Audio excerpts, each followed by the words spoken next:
Hello बच्चों, let us read the question and the question is a ray of light traveling in air.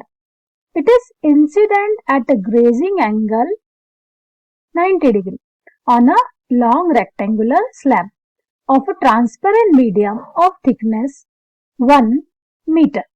तो क्या कहा गया है कि एक रे ऑफ लाइट है जो इंसिडेंट हो रही है किस पे 90 डिग्री इंसिडेंट एंगल के साथ, ठीक है, on a long rectangular slab. तो आप देखेंगे कि यहाँ पर ये जो दिया गया है हमें, ये एक रेक्टेंगुलर स्लैब दिया गया है, ठीक है, ये एक रेक्टेंगुलर स्लैब दिया हुआ है ऑफ थिकनेस 1 मीटर, ठीक है, और जो रे है वो इस तरह से परपेंडिकुलर है ना, सॉरी 90 डिग्री बनाते हुए क्या कर रही है, इंसिडेंट कर रही है इस रेक्टेंगुलर स्लैब पे। चलिए अब आगे क्या कह रहा है question, the point of incidence is the origin 0,0। तो ये जो पॉइंट ऑफ ओरिजिन है, आप देखें पॉइंट ऑफ ओरिजिन में जहां से रे इंसिडेंट हो रही है ना, उसे हमने ओरिजिन नाम दिया है ना, ए 0,0, ठीक है। तो यहां से हम कह सकते हैं, यहां से हमारी जो रे है उस तरह से 90 डिग्री बनाते हुए इंसिडेंट हो रही है स्लैब पे, and the medium has a variable index of refraction and y is given by. अब आगे क्या कह रहे हैं ये, कि जो हमारा ग्लास स्लैब है, जो मीडियम है, उसका जो रिफ्रैक्टिव इंडेक्स है वो क्या हो रहा है, चेंज हो रहा है, ठीक है। तो ये स्लैब का रिफ्रैक्टिव इंडेक्स कॉन्स्टेंटली चेंज हो रहा है, और वो चेंज होने का जो इक्वेशन है उसे गिवन किया है n y is equals to k y to the power 3/2 plus 1 whole power 1/2, जहां k क्या है, k is 1 metre to the power -3/2। The refractive index of air is also given 1, है ना। तो पहले तो मीडियम हमारा एयर है और फिर ये ग्लास स्लैब है, और ग्लास स्लैब का रिफ्रैक्टिव इंडेक्स चेंज होता जा रहा है, मतलब स्पीड ऑफ लाइट वहां कॉन्स्टेंटली क्या होती जा रही है, चेंज होती जा रही है, करेक्ट। नंबर 1, तो हमें फाइंड क्या करना है, हमें फाइंड करना है obtain a relation between slope dy by dx of the trajectory of the ray at a point b x comma y in the medium and the incident angle I at that point। तो सबसे first question जो हमसे पूछ रहा है वो है हमें रिलेशन फाइंड करना स्लोप में। तो हमें स्लोप फाइंड करना है किसका, पॉइंट बी का, ठीक है। तो इसके लिए सबसे पहले देखिए, हमें अगर की कॉन्सेप्ट देखें, फर्स्ट पॉइंट को ही हम ले रहे हैं अभी, है ना, धीरे धीरे इसकी कॉन्सेप्ट में हम ऐड करते जाएंगे व्हाट इज बीइंग नीडेड। की कॉन्सेप्ट फॉर फर्स्ट लिख रही हूं, ठीक है।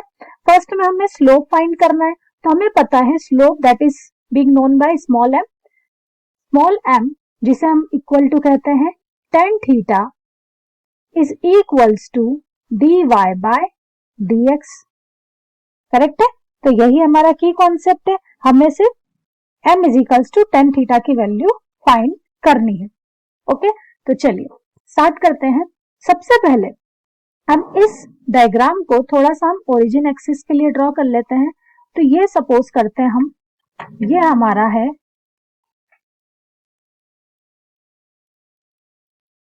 एक्स एक्सिस, और यहां पर हम दे देते हैं इसे वाई एक्सिस, ठीक है। एक्स और वाई एक्सिस ड्रॉ करें, और हमारा जो पॉइंट ओरिजिन है जहां पर हमारी रे इंसिडेंट हो रही है वो पॉइंट ए 0,0, ठीक है। और इस तरह से जैसे ही ग्लास स्लैब में एंटर होती है, रिफ्रैक्शन के कारण उसका पाथ कुछ ऐसा हो गया, ठीक है। मान लिया किसी पॉइंट पर, ये पॉइंट ए है, हमें बी पर स्लोप चाहिए, ठीक है, दिस इज पॉइंट बी जिसके कोऑर्डिनेट है हमारे x1, y1, ठीक है। तो इससे अगर हम परपेंडिकुलर डालें तो देखिए ये जो एंगल है ये हो गया हमारा 90 डिग्री, ठीक है। अब अगर इस पे हम इस तरह से टेंजेंट ड्रॉ करें,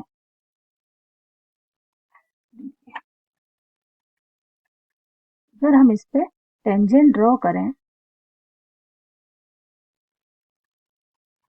ये नहीं हो पा रहा है, तो ये जो एंगल होगा ये जो एंगल होगा वो होगा हमारा इंसिडेंस एंगल, है ना, पॉइंट बी के लिए। और स्लोप जो होगा, है ना, ये जो ए से बी के बीच में बनने वाला एंगल होगा वो होगा थीटा। ठीक है, तो यहाँ पर हमारा, अब अगर हम देखें तो ए, इसको इसे नाम दे देते हैं सी, तो ट्रायंगल एबीसी जो है वो राइट एंगल ट्रायंगल हो गया। तो हम यहां से लिख सकते हैं, ठीक है, मैं सॉल्यूशन स्टार्ट करती हूँ फॉर फर्स्ट। सबसे पहले in triangle A B C हम लिख सकते हैं एंगल सम प्रॉपर्टी से कि theta plus i is equals to 90 degree, है ना, theta plus i is equals to 90 degree, या हम थीटा फाइंड कर सकते हैं 90 माइनस आई। ओके, अब हमें तो स्लोप फाइंड करना है, तो स्लोप हो जाएगा हमारा dy by d x is equals to tan theta is equals to tan, theta की वैल्यू ले लेते हैं 90 minus i, that will be equal to cot i. Okay, तो ये हमारा क्या आ गया, ये हमारा आ गया dy by d x for given question, है ना, ये फर्स्ट पार्ट हमारा सॉल्व हो गया। चलिए सेकेंड पार्ट देखते हैं। सेकेंड है find the value of n sine i. Okay, तो चलिए सेकेंड पार्ट अपन हाईलाइट कर लेते हैं। अब हम सॉल्व करने वाले हैं find the value of n sine i. N sine i की वैल्यू हम फाइंड करने के लिए हम अप्लाई करते हैं स्नेल लॉ, और यहाँ पर भी की कॉन्सेप्ट में सेकेंड ऑप्शन के लिए हम लगा देते हैं स्नेल। ठीक है, तो सेकेंड अप्लाई करते हैं हम। बाय स्नेल लॉ हम क्या लिख सकते हैं,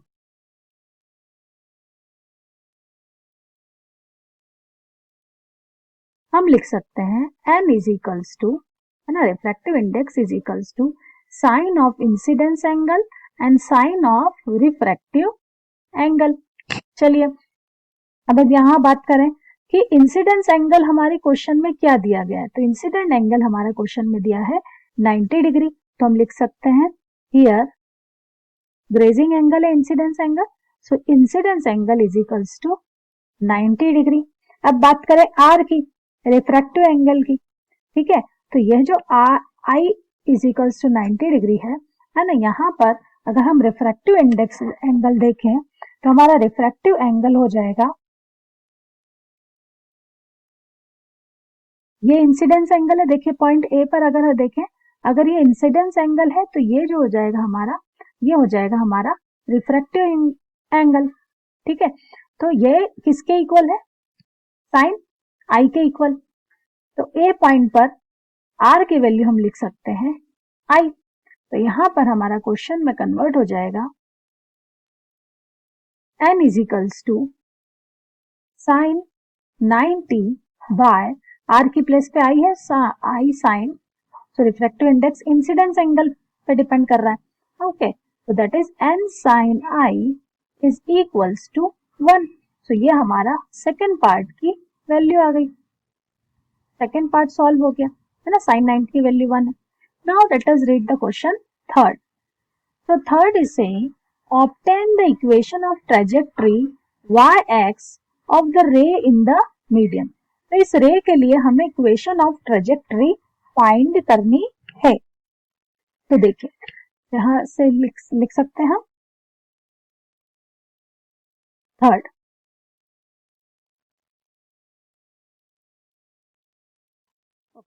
तो थर्ड के लिए हम हेल्प लेते हैं, हमने सॉल्व किया था, हमारे लिए क्वेश्चन जो है वो थर्ड सेकंड से हेल्प ले, तो n is equals to sine 90 that is 1 by sine आई।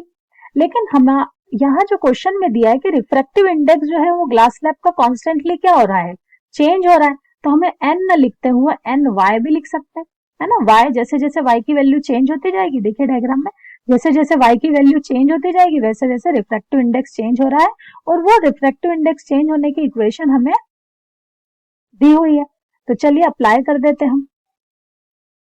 तो ny की वैल्यू को हम लिख सकते हैं कि y to the power 3/2 plus 1 is equals to 1 by sine i को मैं लिख सकती हूँ कॉसेक आई।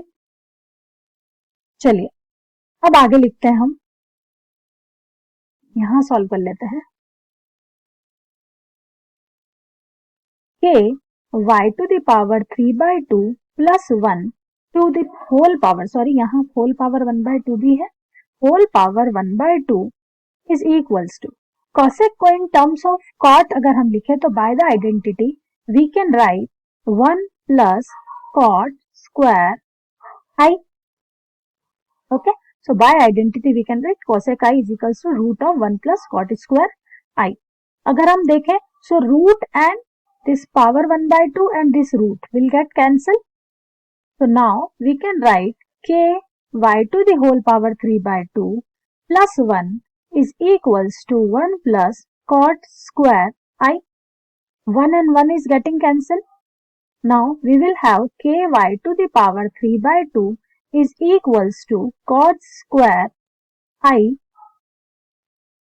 Now cot की वैल्यू देखिए यहाँ पर by 1 we can take help, dy by dx is known as cot I. So we can say by equation first we can take ky to the power 3/2 is equals to dy by dx whole square. Okay, cot square i, so we can write dy by dx का whole square. तो यहाँ पर हम कह सकते हैं अगर square को राइट हैंड साइड में ले जाए तो dy by dx की वैल्यू अगर हम फाइंड करें so we can write k to the power 1/2 into y to the power 3/2 into 1/2। So dy by dx is equals to root k और ये हो जाएगा हमारे y to the power 3/4। Okay, so हम देखते हैं कि एक यहाँ पर y वेरिएबल है, सो y को dy के रिस्पेक्ट में और रूट k को dx के रिस्पेक्ट में सॉल्व करते हैं। So further we can solve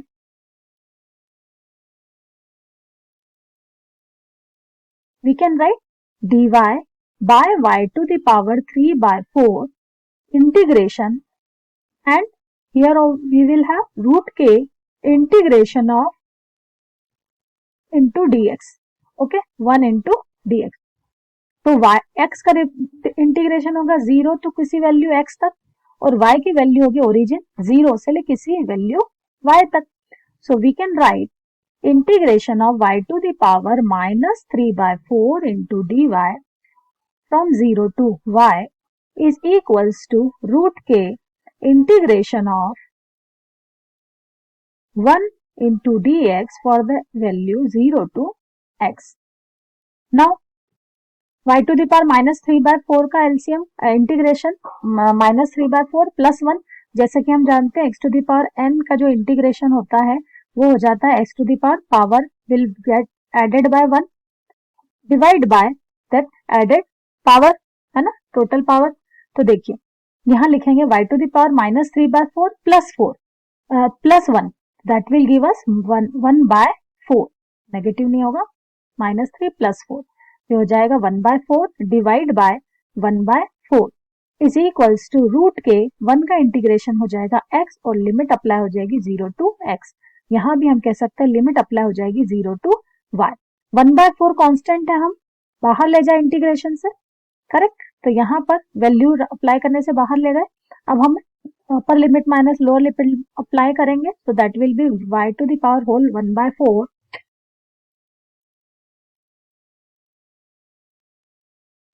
is equals to root k into x। या हम ये कहें, देखिए ये वैल्यू आ गई हमारी y 4 into y to the power 1/4, ठीक है। इसको मैं लिखती हूँ y to the power 1/4 is equals to root k into x to the power x/4। Okay, finally 1/4 को सेपरेट कर दें, हमें इक्वेशन ऑफ ट्रेजेक्टरी चाहिए, तो y के टर्म्स में अगर हम इसको रिप्रेजेंट करें तो हो जाएगा रूट k की power 4 into x/4 to the whole power 4।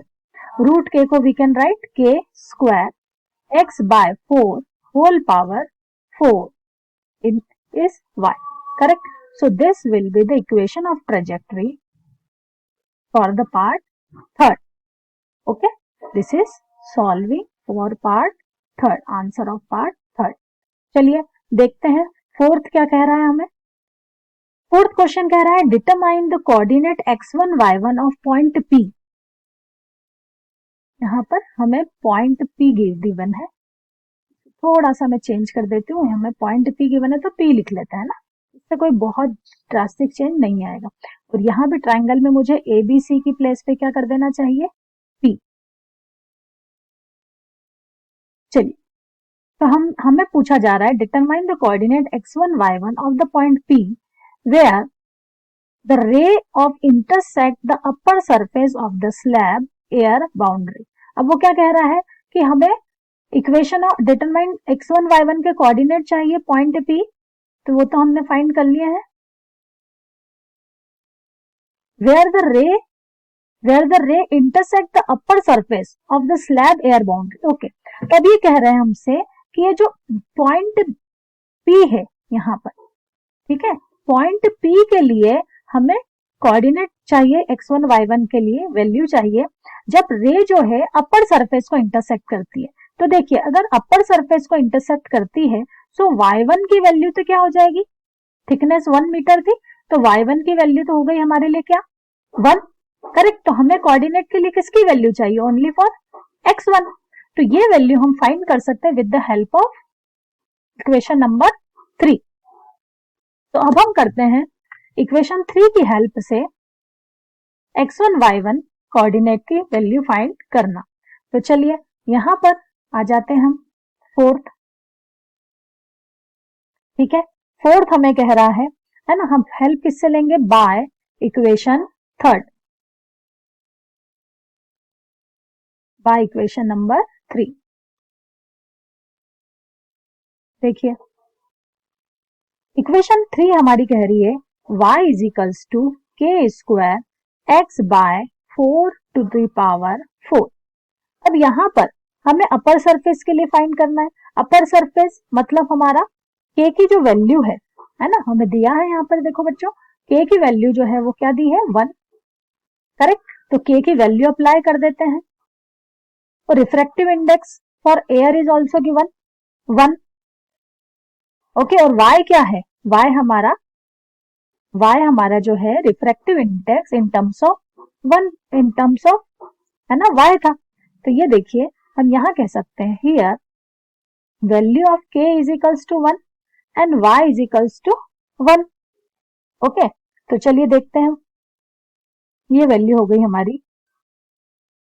यहाँ पे हमें x1 y1 की वैल्यू फाइंड करनी है, x1 y1. तो इस पॉइंट को x1 y1 के सेंस में पहले रिप्रेजेंट कर देती हूँ मैं.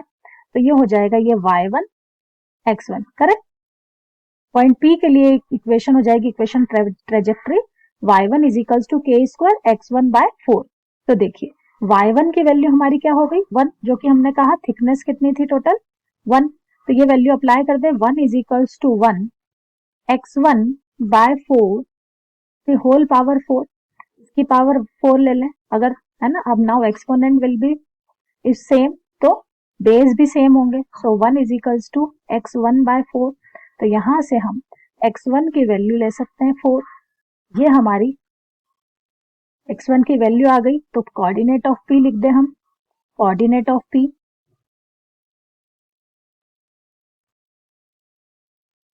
will be x1 comma y1 is equals to 4 comma 1.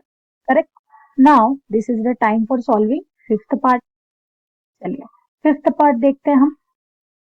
Indicate the path of रे सबसिक्वेंटली. ठीक है, रे का जो पाथ है वो हमें इंडिकेट करना है. ओके, तो चलिए इन रे अब हम लिखेंगे द पाथ रे. ठीक है, पाथ रे जो होगा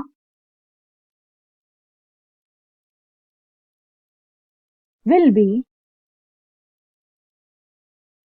grazing angle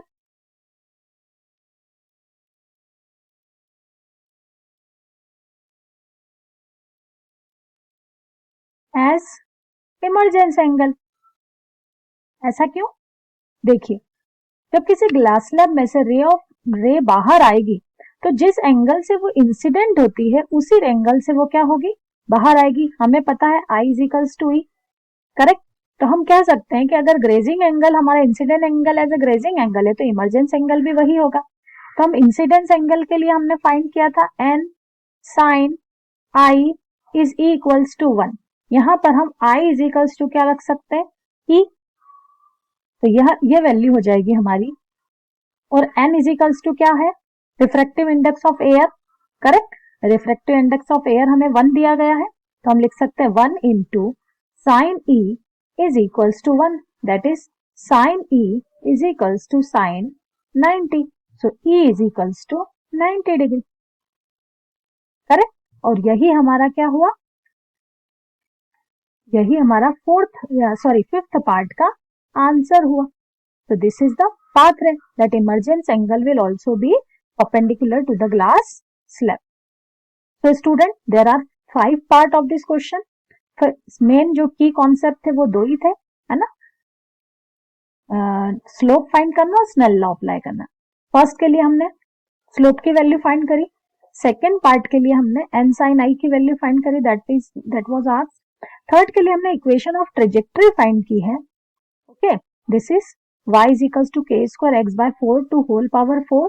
and fifth part हमसे पाथ रे पूछ रहा था। पाथ रे में अब जब ग्लास स्लैब से बाहर निकलेगी रे तो उसका पाथ कैसा होगा, वो डिपेंड करेगा इमर्जेंस एंगल पे। तो इमर्जेंस एंगल हम फाइंड कर सकते हैं, that is 90। So I hope this will be helpful to you. Thank you.